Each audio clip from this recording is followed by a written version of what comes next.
फांसीदेवा में विधाननगर जांच केंद्र की पुलिस ने प्याज की बोरियों की आड़ में हो रही गाय भैंसों की तस्करी रोकी है। साथ ही 42 गाय भैंस भी बरामद की गई है।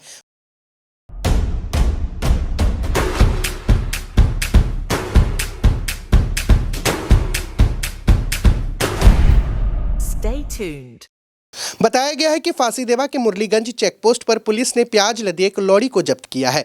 इसके बाद तलाशी के दौरान लॉरी से तकरीबन 21 भैंस और 21 गाय बरामद की गई है।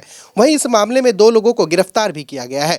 आरोपियों के नाम अमर अली और तैयब अली बताए गए हैं। गाय और भैंसों का वैध दस्तावेज नहीं दिखा पाने के कारण लॉरी को जब्त कर लिया गया है। आज आरोपियों को सिलीगुड़ी अदालत में पेश किया गया है।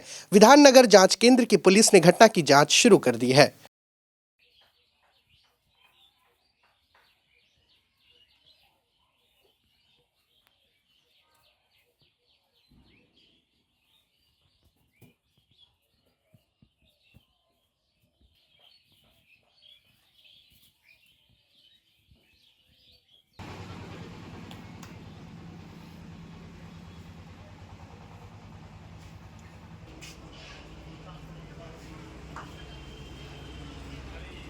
এই দাঁড়া একটু দাঁড়া একটু দাঁড়া দাঁড়া দাঁড়া